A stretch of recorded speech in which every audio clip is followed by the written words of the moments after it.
कहानी की शुरुआत सन 1235 से होती है। हमें एक ईसाई शहर दिखाया जाता है जहां बहुत से लोग एक पुल के पास जमा हुए हैं। वहां तीन औरतों को सजा दी जाने वाली है। इन औरतों पर काला जादू करने और शैतान की पूजा करने का आरोप लगाया गया है। यह वह दौर था जब औरतों पर ऐसे आरोप लगाकर उन्हें सजा दी जाती थी। सिपाही उन तीन औरतों के गले में रस्सी डाल देते हैं। एक व्यक्ति जिसके हाथ में एक पुरानी किताब है उनसे कहता है, अगर तुम सब अपने गुनाह कबूल कर लो तो तुम्हारी आत्मा को माफी मिल जाएगी। उनमें से एक औरत जो बहुत रो रही थी और अपनी जान की भीख मांग रही थी कहती है, हाँ मैं कबूल करती हूँ, मैंने शैतान की पूजा की और काला जादू करने की कोशिश की। दूसरी औरत कहती है, मैंने सिर्फ दवाइयां बनाई और भेजी, मैंने कभी काला जादू नहीं किया। लेकिन जो तीसरी औरत थी उसे बिल्कुल भी डर नहीं था। उसने पादरी की ओर देखते हुए कहा, तू नरक में जलेगा। इसके बाद उन तीनों औरतों को फांसी दी जाती है और उनकी लाशों को पानी में डुबो दिया जाता है। सभी लोग वहां से जाने लगते हैं। तब पादरी सिपाहियों से कहता है, हम इन्हें ऐसे नहीं छोड़ सकते, हमें इन लाशों को बाहर निकालना होगा ताकि मैं अपनी सालों पुरानी किताब से मंत्र पढ़ सकूं।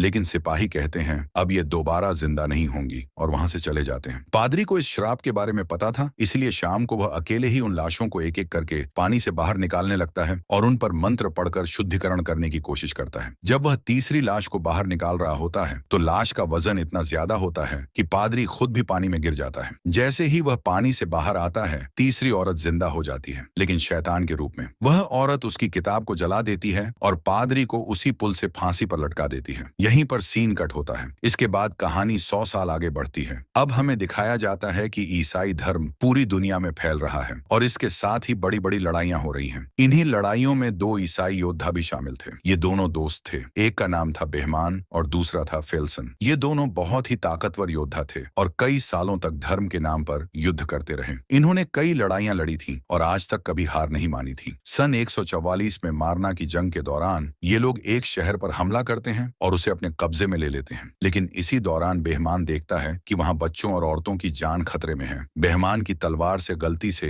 एक मासूम लड़की की जान चली जाती है। यह देखकर उसका दिल पिघल जाता है और वह अपनी लड़ाई वहीं रोक देता है। बेहमान कहता है, मैंने ईश्वर के लिए लड़ने की शपथ ली थी, बच्चों और मासूमों का कत्ल करने की नहीं। ग्रैंड मास्टर गुस्से में जवाब देते हैं, तुम वही करोगे जो चर्च की मर्जी होगी। तुम एक मामूली सिपाही हो। ईश्वर की आवाज मेरे कानों में गूंजती है। इस पर बेहमान गुस्से में कहता है, शायद वो ईश्वर की आवाज नहीं है जो आपके कानों में गूंज रही है। बेहमान और फेल्सन चर्च को छोड़ने का फैसला कर लेते हैं। ग्रैंड मास्टर उन्हें धमकी देता है, तुम दोनों ऐसे यहाँ से नहीं जा सकते, तुम्हें अपना वादा पूरा करना होगा। लेकिन कोई भी उन्हें रोक नहीं पाता। दोनों वह जगह छोड़ देते हैं और बागी बन जाते हैं क्योंकि उन्होंने चर्च के नियम तोड़ दिए थे। इसके बाद 1 महीने तक वे अपने लिए कोई नया ठिकाना ढूंढने में लगे रहते हैं। फिर एक दिन जब ये लोग समंदर के किनारे से गुजर रहे थे तो इन्हें कुछ मवेशी बिना चरवाहे के भटकते हुए मिलते हैं। आगे चलकर इन्हें एक घर नजर आता है। जब ये लोग उस घर के अंदर जाते हैं तो वो घर खाली होता है। घर की तलाशी लेने पर इन्हें घर के मालिक का पता चलता है। वहां एक औरत बुरी हालत में पड़ी होती है और उसका पति बिस्तर पर मरा हुआ मिलता है। दोनों एक खतरनाक बीमारी के कारण अपनी जान गंवा चुके थे। उनका पूरा शरीर बीमारी की वजह से बिगड़ चुका था। बेहमान और फेल्सन उस घर को जला देते हैं ताकि बीमारी फैलने से रोकी जा सके। रास्ते में फेल्सन बेहमान से पूछता है, हमने तो बहुत कुछ झेला है, लेकिन ऐसी मौत से बचने के लिए इंसान आखिर क्या करे। आगे बढ़ते हुए उन्हें एक बड़ा शहर नजर आता है। फेल्सन कहता है, शायद हमें पकड़ा जा सकता है, हमें शहर में नहीं जाना चाहिए। लेकिन बेहमान कहता है, हमें खाने का सामान और अच्छे घोड़े की जरूरत है ताकि हम लंबा सफर तय कर सकें। मजबूरी में दोनों उस शहर में जाने का फैसला करते हैं। शहर में पहुंचते ही बेहमान और फेल्सन अजीब हालात देखते हैं। यहाँ के लोगों का हाल बहुत बुरा था। गलियों में लाशें पड़ी थीं, लोग रो रहे थे, चिल्ला रहे थे और अपने गुनाहों से माफी मांग रहे थे। कुछ लोग तो खुद को मार रहे थे। फेल्सन कहता है, आखिर ये कैसा पागलपन है। तभी पास ही खड़ा एक आदमी उसकी बात सुन लेता है और जवाब देता है, ये महामारी है, एक ऐसी बीमारी जिसका कोई इलाज नहीं है। ये बीमारी पिछले 3 साल से यहाँ फैली हुई है। इसकी वजह से हर 4 में से एक आदमी मर रहा है। उस आदमी का नाम इकबाल था। वह दोनों से पूछता है, आखिर तुम लोग कौन हो। बेहमान जवाब देता है, हम मुसाफिर हैं और हमें इस बारे में कुछ नहीं पता। दोनों ईसाई योद्धा थे लेकिन उन्हें कोई नहीं रोकता। जब ये लोग घोड़े खरीदने की कोशिश करते हैं तो वहां एक आदमी बेहमान की तलवार देख लेता है। ये तलवार नाइट्स की होती थी। जैसे ही यह बात फैलती है, शहर के सिपाहियों को खबर मिल जाती है कि ये दोनों असल में नाइट्स हैं और जंग से भागे हुए हैं। सिपाही इन दोनों को पकड़ने आते हैं। बेहमान और फेल्सन उनसे लड़ते हैं लेकिन आखिरकार ये दोनों हार मान लेते हैं। उन्हें कार्डिनल के पास लाया जाता है। कार्डिनल भी इस बीमारी का शिकार हो चुका था और बिस्तर पर पड़ा हुआ था। कार्डिनल दोनों का नाम पूछता है। नाम सुनते ही वह चौंक जाता है और कहता है,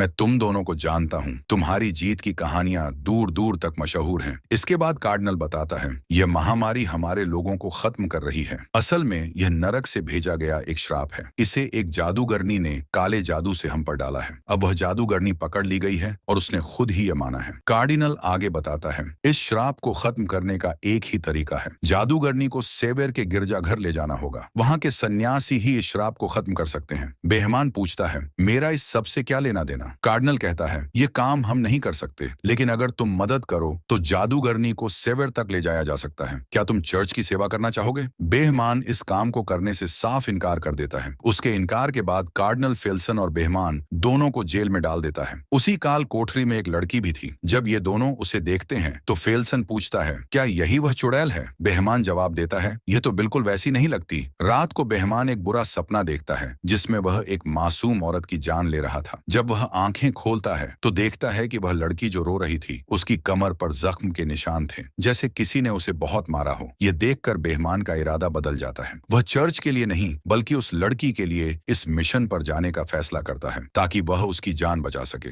अगले दिन वह प्रीस्ट से मिलते हैं और कहते हैं, हम तुम्हारी मदद करेंगे, लेकिन इस लड़की के साथ इंसाफ होगा और हम पर जो भी इल्जाम लगे हैं उन्हें हटाना होगा। इस यात्रा में उनके साथ एक नामी सैनिक भी शामिल हो जाता है और पादरी भी। पादरी के पास एक नक्शा होता है, लेकिन यह 900 मील का सफर था और पहाड़ियों के बीच से गुजरता था जहां गिरजाघर स्थित था। बेहमान और फेल्सन सिर्फ नक्शे पर ही भरोसा नहीं कर सकते, इसलिए वे किसी ऐसे शख्स की तलाश करते हैं जो पहले वहां जा चुका हो और वापस भी आ चुका हो, कोई ऐसा जिसे रास्ता याद हो। पादरी उन्हें एक कैद किए गए आदमी के पास ले जाता है जिसे धोखाधड़ी के जुर्म में पकड़कर जेल में डाला गया था। बेहमान उसे एक सौदा करता है, अगर तुम हमें सेवर तक ले जाओ तो तुम्हारे ऊपर लगे इल्जाम खत्म कर दिए जाएंगे। वह इसके लिए तैयार था। अब वे सफर पर थे। साथ में पादरी और एक सैनिक भी थे और रास्ता दिखाने वाला एक आदमी था। सलाहों से बनी एक बग्घी में वे लड़की को ले जाने वाले थे। जब ये लोग उसे लेने के लिए कालकोठरी में जाते हैं तो वह उन पर हमला कर देती है, लेकिन फेल्सन उसे बेहोश कर देता है और फिर उसे लेकर जाते हैं। जैसे ही वे शहर से बाहर निकलते हैं वहां के कार्डिनल की भी मौत हो जाती है। चलते चलते वह आदमी जो रास्ता दिखा रहा था लड़की को देख रहा था, तो वह पादरी से पूछता है, क्या ये हमें ही धोखा दे रही है? पादरी उसे समझाता है, अपना ध्यान कहीं और लगाओ, ये तो सिर्फ तुम्हें डराने की कोशिश कर रही है। एकार्ट कहता है, तुमसे कैसे पता कि यह लड़की जादूगरनी है और श्राप देने वाली भी वही है? पादरी कहता है, यह गांव में मिली थी, ये कुछ ऐसी बातें कर रही थी जिसे कोई भी नहीं समझ पा रहा था, और जैसे ही इसे हमारे शहर में लाया गया 7 दिन बाद महामारी फैल गई। जहां से भी यह गुजरी वहां का यही हाल हुआ। एकार्ट कहता है, हमारे गांव में किसी लड़की के आने की खबर नहीं सुनी, फिर भी वहां महामारी आई है। चलते चलते बेहमान और फेल्सन के बीच भी बातचीत होती है। फेल्सन कहता है, कोई हमारा पीछा कर रहा है। जब वे रुकते हैं तो उसे पकड़ लेते हैं। पादरी कहता है, यह कार्डिनल के यहाँ काम करने वाला एक मुलजिम है, इसका नाम केय है। बेहमान कहता है, अच्छा यही होगा कि तुम यहाँ से चले जाओ। लेकिन केय कहता है, नहीं, मैं तुम लोगों के साथ जाना चाहता हूँ, तुम सबकी सेवा करना चाहता हूँ, बदले में आप मुझे एक नाइट बना देंगे। फेल्सन उसे हंसी में उड़ा देता है। लेकिन फिर कुछ देर बाद एक लड़ाई होती है जिसमें वह फेल्सन को हरा तो नहीं सकता, लेकिन उसका डट कर मुकाबला करता है। इस बात से बेहमान उससे प्रभावित हो जाता है और उसे अपने साथ इस सफर में शामिल कर लेता है। रात को बेहमान और फेल्सन की लड़ाइयों की तारीफ की जाती है। जब बेहमान लड़की को खाना और कंबल देने जाता है तो वह लड़की उसे कहती है, तुम बाकी सबकी तरह नहीं हो, तुम अच्छे इंसान हो। फिर वह पूछती है, सेवेर में मेरे साथ क्या होगा? बेहमान जवाब देता है, इंसाफ होगा। लड़की एक कहानी सुनाती है, हमारे गांव में एक औरत पर काले जादू का इल्जाम था। लोगों ने उसके जेबों में पत्थर भर दिए और उसे पानी में डुबो दिया। उन्होंने कहा था कि अगर ये औरत डूबी तो ये एक इंसान है, और अगर नहीं डूबी तो ये एक चुड़ैल है। वह औरत नहीं डूबी और उसे जिंदा जला दिया गया। बेहमान उसे भरोसा दिलाता है, हमारे साथ ऐसा कुछ नहीं होगा, और साथ ही वह पादरी की तरफ इशारा करती है। बेहमान पूछता है, क्या पादरी ने तुम्हें चोट पहुंचाई? लड़की सिर हिलाकर जवाब देती है, हाँ। जब बेहमान वापस आता है तो पादरी उससे पूछता है, उसने तुमसे क्या कहा? बेहमान कहता है, तुम क्यों जानना चाहते हो? पादरी उसे समझाता है, उससे अपने दिल के राज मत बताना, न ही उसकी बातों पर विश्वास करो, वह बहुत चालाक है, वह हमें आपस में लड़वा सकती है। फिर रात बिताने के लिए वे जंगल में रुकते हैं। पादरी सबसे कहता है, हमें पहरा देना होगा। तो एकार्ट पहले पहरा देता है। वह उस लड़की की तरफ देख रहा था। कुछ घंटे बाद जब पादरी उसके पास आता है तो एकार्ट कहता है, यह लड़की मुझे मेरी बेटी की तरह लग रही है। यह सुनते ही लड़की उदास हो जाती है। जैसे ही एकार्ट जाने वाला था लड़की रोने लगी। वह कहती है,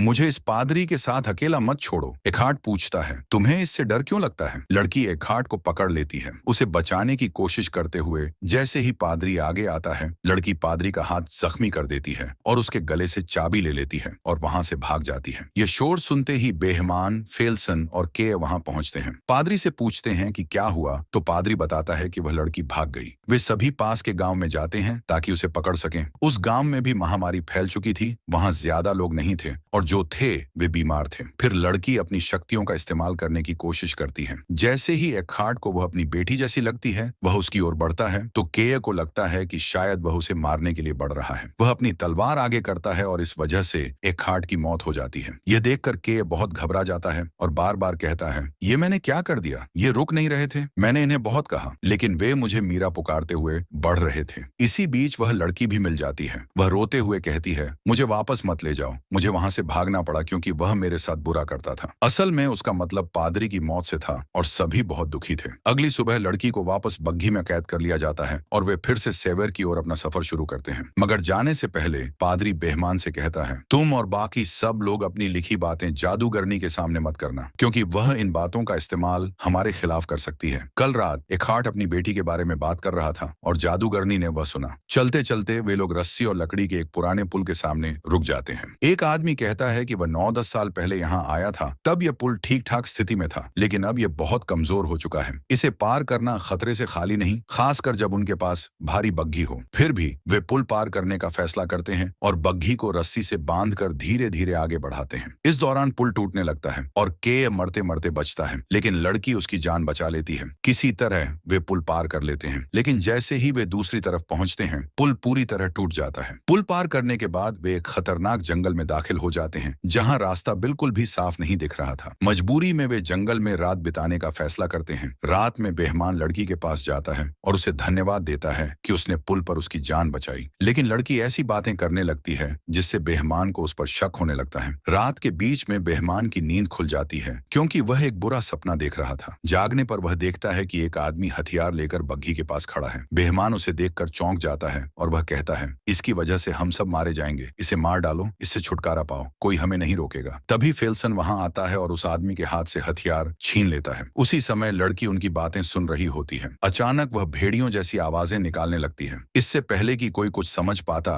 भेड़िए उन पर हमला कर देते हैं। भेड़ियों से भागते समय एक मार्ग उनका शिकार बन जाता है और वे उसे बचा नहीं पाते। इस बात से बेहमान बहुत दुखी होता है। अगली सुबह वह लड़की को मारने का फैसला करता है लेकिन पादरी बीच में आकर कहता है, मैं तुम्हें ऐसा नहीं करने दूंगा। बेहमान उसे दूर धकेल देता है। तभी फेल्सन वहां आता है और बेहमान से कहता है, मंजिल पास है, हम ब्रेक पर पहुंच गए हैं। बेहमान अपना इरादा बदल देता है और गिरजाघर की ओर अपना सफर जारी रखता है। रास्ते में फेल्सन कहता है, जब यह सब खत्म हो जाएगा तो मैं उस जगह जाना चाहूंगा जहां मेरा जन्म हुआ था। जब वे गिरजाघर पहुंचते हैं तो देखते हैं कि वहां के सभी सन्यासी महामारी के कारण मर चुके हैं। फादर एक प्रार्थना की किताब उठाता है और अब वह अकेला ही बचा होता है। वह लड़की पर कुछ मंत्र पढ़ने की कोशिश करता है लेकिन तभी लड़की का असली राज सामने आता है। वह सबका अतीत बयान करने लगती है। बेहमान को एहसास होता है कि वह अपने पापों को छुपाने के लिए एक मासूम लड़की की जान बचाने की कोशिश कर रहा है ताकि वह नर्क में न जाए। लड़की कहती है, धर्म के नाम पर हुई लड़ाइयों में महामारी से ज्यादा लोग मारे गए। तभी पादरी को समझ आता है कि यह लड़की जादूगरनी नहीं है बल्कि इसके शरीर पर एक डेमन का कब्जा है। पादरी उस पर भूत भगाने का अनुष्ठान करने लगता है लेकिन डेमन धीरे धीरे अपने असली रूप में आने लगता है। वह उन सभी सलाखों को जलाकर वहां से उड़ जाता है और गिरजाघर के अंदर चला जाता है। यहाँ सभी को समझ आता है कि असल में यह डेमन चाहता था कि हम इसे सेवेर लेकर आएं। यही वजह थी कि उसने एखार्ड और एक मार्क को मार डाला क्योंकि वे इसके रास्ते में आ रहे थे। जब ये लोग गिरजाघर में पहुंचते हैं तो देखते हैं कि वहां के सभी सन्यासी मर चुके थे। वे सालों से किताब की नकल बना रहे थे क्योंकि डेमन को सिर्फ इसी किताब से खत्म किया जा सकता था। अब पादरी के पास जो किताब थी वह दुनिया की आखिरी किताब थी, उसी से डेमन को खत्म किया जा सकता था। बेहमान पादरी से कहता है, तुम्हें यह लड़ाई अकेले लड़नी होगी। फेल्सन पूछता है, हम शैतान से लड़ रहे हैं या इस लड़की को बचा रहे हैं? बेहमान जवाब देता है, दोनों ही। जब वे गिरजाघर के अंदर जाते हैं तो शैतान उनके सामने आता है। बेहमान पादरी से कहता है कि वे अपनी भूत भगाने की प्रक्रिया शुरू करें। शैतान अपनी शक्तियों का इस्तेमाल करता है और चीजों को हवा में उठाकर इन पर फेंकने लगता है। कुछ देर बाद जितने भी सन्यासी वहां मरे पड़े थे